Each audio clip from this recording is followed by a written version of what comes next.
Campaign advertising. In politics, campaign advertising is the use of an advertising campaign through the media to influence a political debate, and ultimately, voters. These ads are designed by political consultants and political campaign staff. Many countries restrict the use of broadcast media to broadcast political messaging. In the European Union, many countries do not permit paid-for TV or radio advertising for fear that wealthy groups will gain control of airtime, making fair play impossible and distorting the political debate in the process. In both the United Kingdom and Ireland, paid advertisements are forbidden, though political parties are allowed a small number of party political broadcasts in the run-up to election time. The United States has a very free market for broadcast political messaging. Canada allows paid-for political broadcasts but requires equitable access to the airwaves. Campaigns can include several different media, depending on local law. The time span over which political campaign advertising is possible varies greatly from country to country, with campaigns in the United States lasting a year or more to places like the UK and Ireland where advertising is restricted by law to just a short period of weeks before the election. Social media has become very important in political messaging, making it possible to message larger groups of constituents with very little physical effort or expense, but the totality of messaging through these channels is often out of the hands of campaign managers. History. Political advertising has changed drastically over the last several decades. In his campaign for the 1948 United States presidential election, Harry S. Truman was proud of his accomplishment of shaking approximately 500,000 hands and covering 31,000 miles of ground across the nation. But that accomplishment was soon to pale in comparison when in 1952, the 1952 United States presidential election saw a major change in how candidates reached their potential audiences. With the advent of television, war hero and presidential candidate Dwight D. Eisenhower created 40 20-second television spot commercials entitled, "Eisenhower Answers America," where he answered questions from ordinary citizens in an attempt to appear accessible to the common man. These questions were filmed in one day using visitors to Radio City Music Hall, who were filmed gazing up at Eisenhower as he answered questions about the Korean War, government corruption, and the state of the economy. He did not have to shake 500,000 hands or travel the country extensively. He won the trust of the American people with his direct approach and subsequently the presidential election. His vice president was Richard M. Nixon. In the 1960 United States presidential election, Vice President Nixon used a formal television address in his presidential campaign, designed to answer questions about the Cold War and government corruption, and to show Americans that he was the stronger, more experienced candidate. On the other side of the fence, Catholic-born John F. Kennedy created approximately 200 commercials during his campaign, but there were two that made Nixon's efforts futile. The first was a 30-minute commercial created from a speech he delivered in Houston, where he called for religious tolerance in response to criticism that Catholicism was incompatible with a run for the Oval Office. The second and more memorable was the first Kennedy-Nixon debate. In the first of 4 televised debates, Kennedy appeared tanned and confident in opposition to Nixon, who looked pale and uncomfortable in front of the camera. 75 million viewers watched the debates, and although Nixon was initially thought to be the natural successor to Eisenhower, the election results proved otherwise, and Kennedy was ultimately declared the winner. In the 1964 United States presidential election, aggressive advertising paved the way for a landslide victory for Lyndon B. Johnson. One of the first negative and maybe the most controversial commercial, perhaps of all time, was an advertisement dubbed "The Daisy Girl." The commercial showed a young girl picking the petals off a daisy. After she finishes counting, a voice off-camera begins a countdown to a nuclear explosion. The ad ends with an appeal to vote Johnson, because the stakes are too high for you to stay home.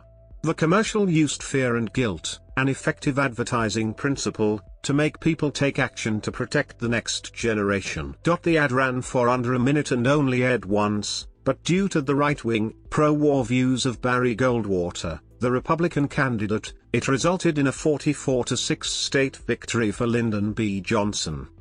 Over the next decade, the United States saw the rise of the televised political attack ad.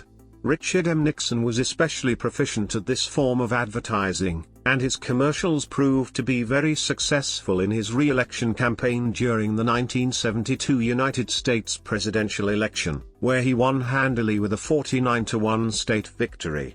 George McGovern ran a campaign free of political attack ads until the very end of his campaign, when he tried to attack Nixon after he realized he was dipping lower in the polls.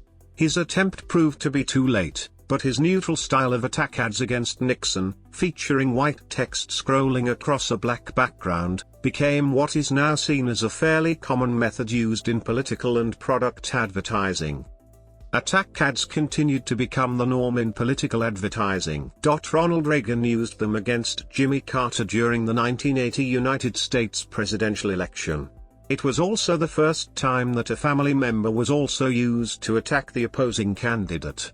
One particular advertisement showed Nancy Reagan, Reagan's wife, accusing Carter of a weak foreign policy. This campaign also saw the rise of campaign finance issues when Reagan used political action committees to solicit funds on his behalf. However, in Reagan's re-election bid during the 1984 United States presidential election, the United States experienced the beginning of a different form of political advertising, one with a much more positive flow and a stronger, more powerful message. With the country in a relatively prosperous state, advertisements in support of Reagan evoked an emotional bond between the country and its president.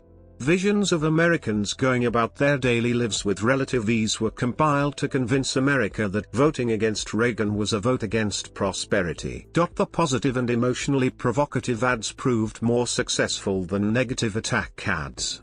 He was so highly successful that he won against Walter Mondale with a 49-1 state victory. In the 1988 United States presidential election, attack ads returned with a renewed vigor. George H.W. Bush used campaign ads that ridiculed his opponent Michael Dukakis, making him appear soft on crime. He contrasted these negative ads with the emotional style commercial used by Ronald Reagan to capitalize on his connection to the former president. Again, borrowing from Reagan's campaign practices, he used free publicity as often as possible, making sure he was photographed in various situations that were likely to be aired in the evening news. Although Michael Dukakis tried to discredit the Bush campaign in many ways, he was ultimately unsuccessful, losing to the former vice president by 30 states. In modern times, elections have not only been manipulated by campaign ads, but by other factors as well. Social media has been one of the biggest components of what makes up modern campaigns. One very potent factor is what are called internet memes. This method may have some form of control from the candidate, but just like almost all social media, the end results are often not in the hands of the candidate.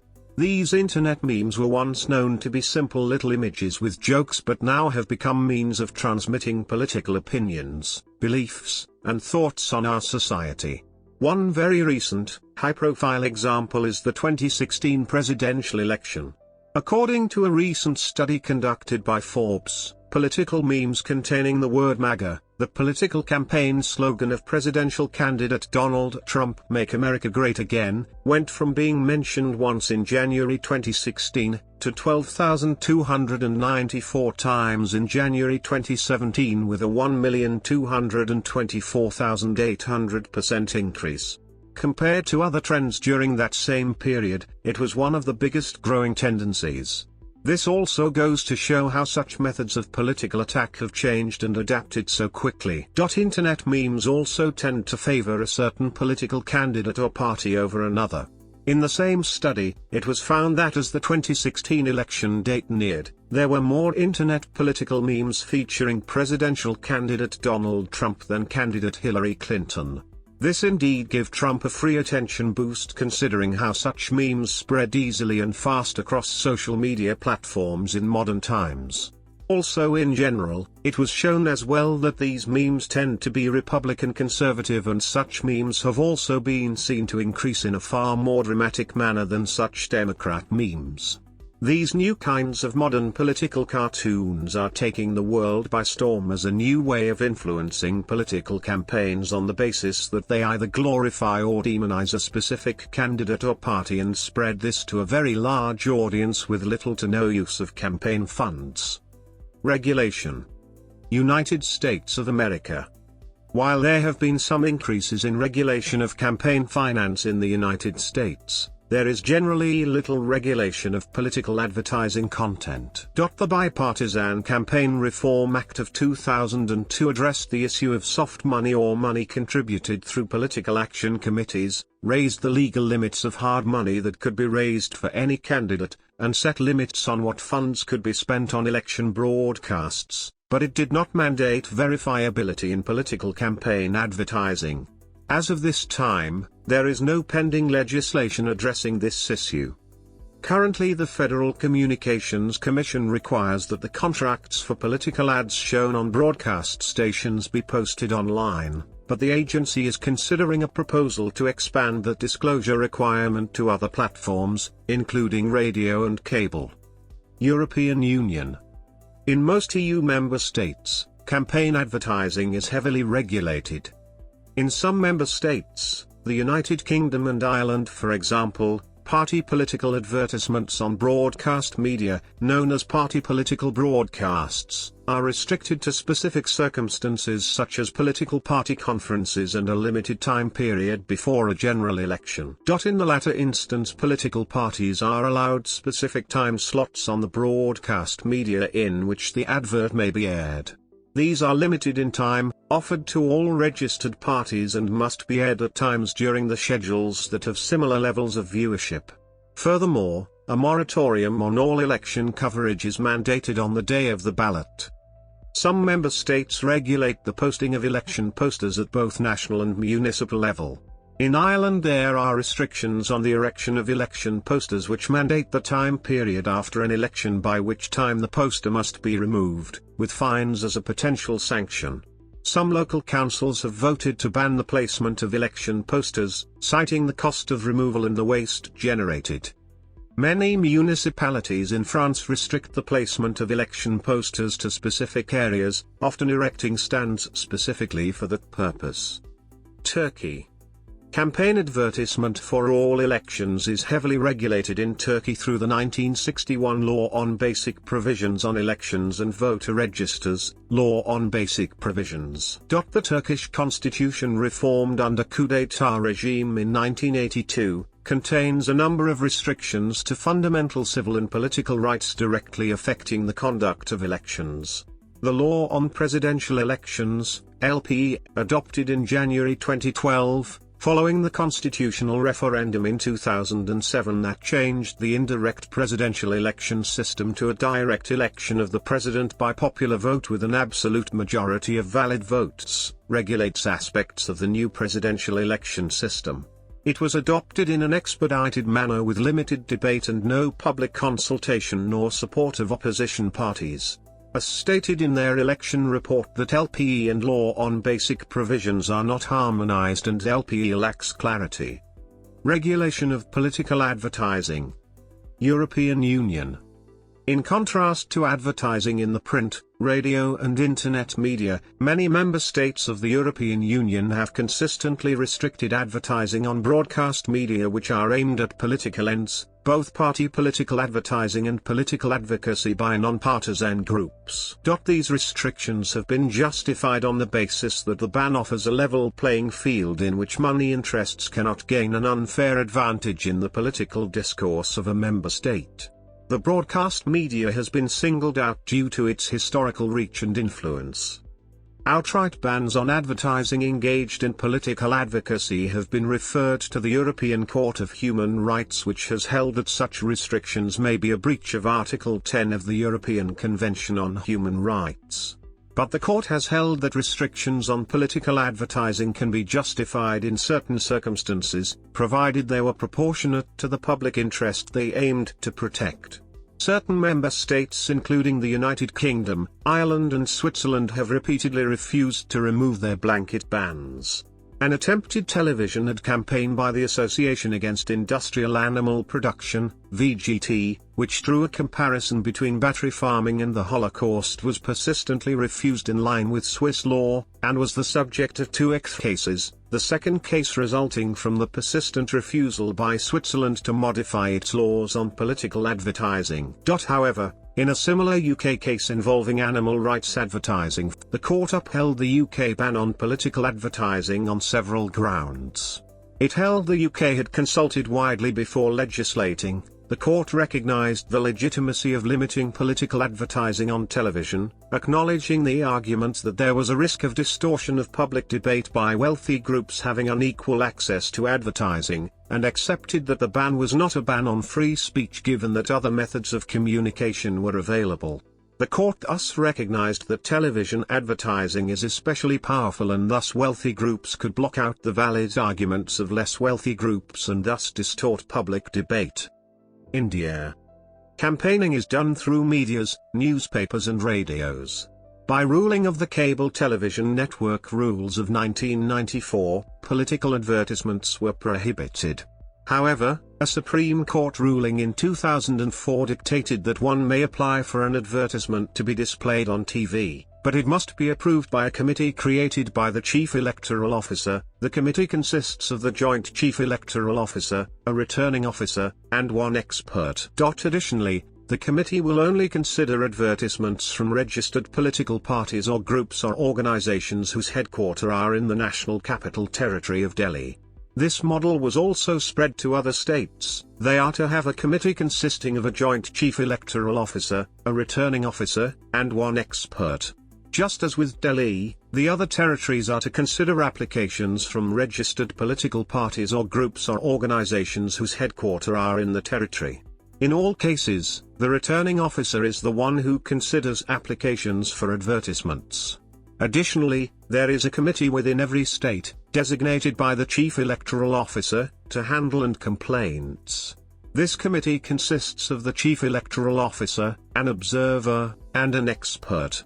In addition to these 2004 decisions, it was decided in 2007 that these procedures would be extended national parties for the elections in the states of Gujarat and Himachal Pradesh. The parties are not permitted to take funds from corporate houses, and the funds of the parties are non-taxable. The Election Commission, which conducts the election, sets out the rules and regulations for every election and enforces these rules as well. For example, all political parties have to stop campaigning 48 hours before the election. Similarly, politicians facing criminal charges are often disqualified, and communal content in speeches are also not permitted. Japan.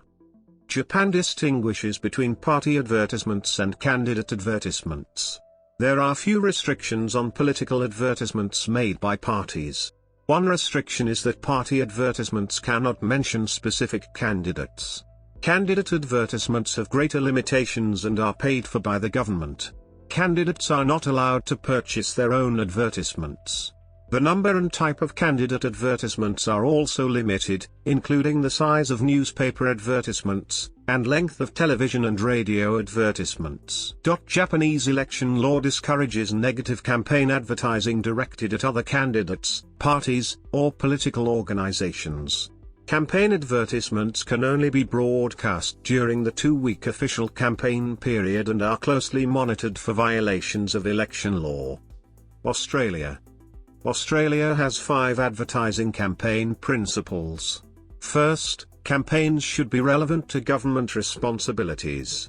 Secondly, campaign materials in advertising should be presented in an objective, fair and accessible manner and be designed to meet the objectives of the campaign. Facts presented should be accurate and verifiable. The third principle states that campaign materials should be objective and not directed at promoting party interests. Campaign materials must not mention the party in government by name, or directly attack or scorn the views, policies, or actions of others. Fourth, campaigns should be justified and undertaken in an efficient, effective and relevant manner. The last principle states that campaigns must comply with legal requirements and procurement policies and procedures. This is particularly important in respecting laws with broadcasting and media. When broadcasting political advertisements during an election period, the broadcaster must give all parties contesting the election a reasonable opportunity to have election matter broadcast during the election period. This does not need to be done for free. Sponsors or current affair programs must be identified during political advertising. While Australia does not exactly have a right to free speech, they have an implied freedom of political communication. There are regulations on the format and presentation of political advertising, but little regulation on the content. Iran. Iran's democratically elected president, Hassan Rouhani, is the current leader of Iran's quasi-theocratic government. The country is made up of mainly Shiite Muslims and a small minority of Sunni Muslims. The history of censorship in Iranian political advertising and campaign tactics has followed the ebb and flow of the country's religiously conservative state, dating back to the birth of the Islamic regime during the Iranian Revolution of 1979. One of the most recent examples of this censorship dates back to 2007, when Iran's fundamentalist-based parliament passed legislation that severely restricted the content and presentation of political advertising. The restrictions limited candidates in the presidential election from displaying posters, especially with their own image on them, and greatly limited the use of other publicity tools in an effort to urge candidates to give their messages through government organizations. Critics suggest that this limitation of advertising venue and medium was an attempt by the state to keep standing politicians in office and limit the information available on new candidates. Outside reports from more recent elections and campaigns claim actions such as physical attacks on journalists and campaign heads by unknown parties and the modification of campaign websites and documentaries by state agencies. Argentina. Argentina passed regulations on the allocation of television and radio campaigns in preparation for the 2013 primary and legislative elections. The regulation divides programming into 4 blocks throughout the day and allocates a certain percentage of time during the slots for campaign advertisement. For television during the blocks from 7 to 11 a.m. and from 4 to 8 p.m., 30% of the time will be allocated to campaign advertisement. For the slots from 11 a.m. to 4 p.m. and 8 p.m. to 1 a.m., 20% of the time will be allocated for campaign advertisement. For radio, the percentage of allocation during these 4 time blocks is flipped, 11 a.m. to 4 p.m. and 8 p.m. to 1 a.m. receiving 30% of the time for campaign advertisement, and 20% for the 7 to 11 a.m. and 4 to 8 p.m. time blocks. South Africa. Independent Communication Authority of South Africa, ICASA, established in 2000 is the regulatory body of broadcast political advertisements. It also serves to protect the message of the political advertisement from the broadcasting service. ICASA's regulations dictate the nature and acceptable content for aired political advertisements. Political party advertisements may only be authorized to be broadcast during the period of elections. A broadcasting service that airs a licensed ad must clearly state that this is in fact a political advertisement. The commercial cannot be longer than 1 minute in duration and cannot exceed 8 time slots within the designated period of elections. There is a required screening process of all political advertisements before being national redistributed. Failure to comply with these restrictions will result in maximum fine of R1 million.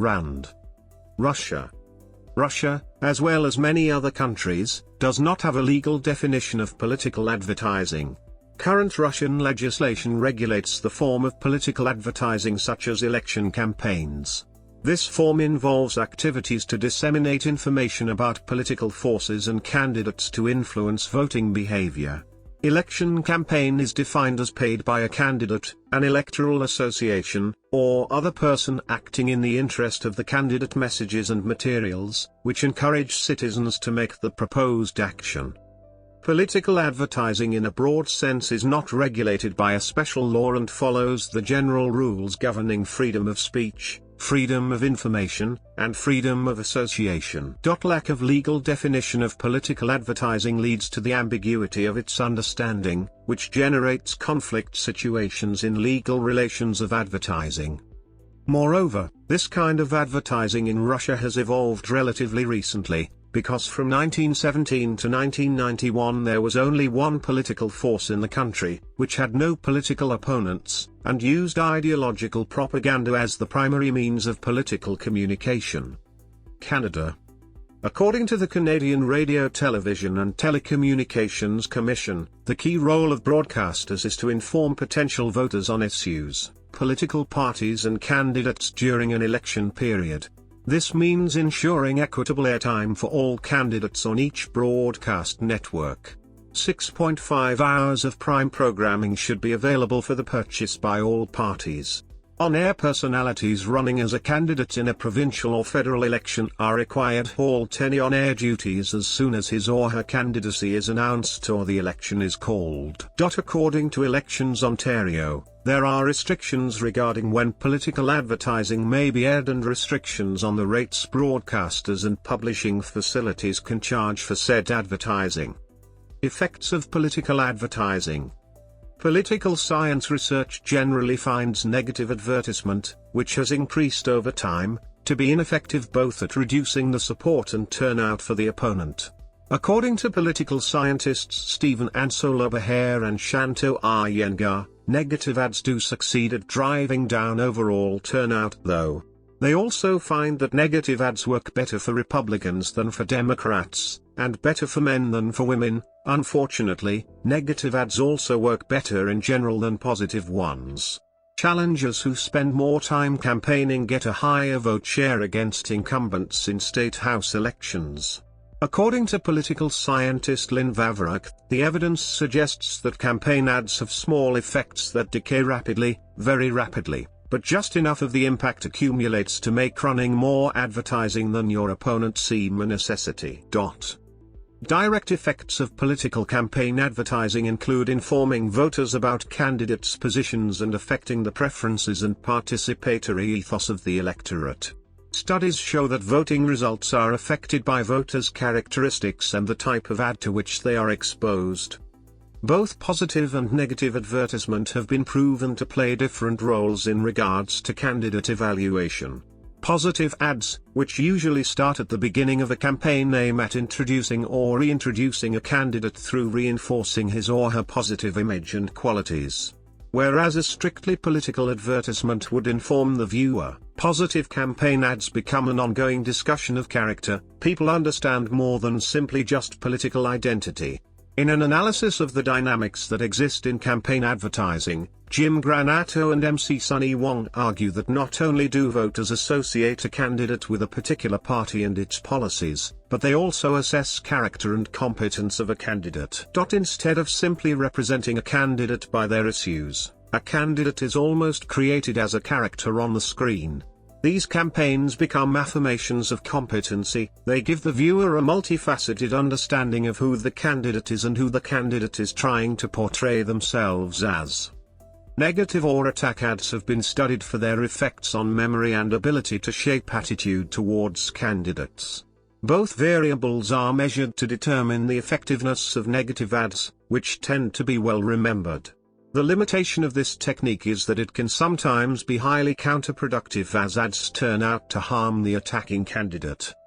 One other effect of political campaign advertising includes greater attitude polarization among voters.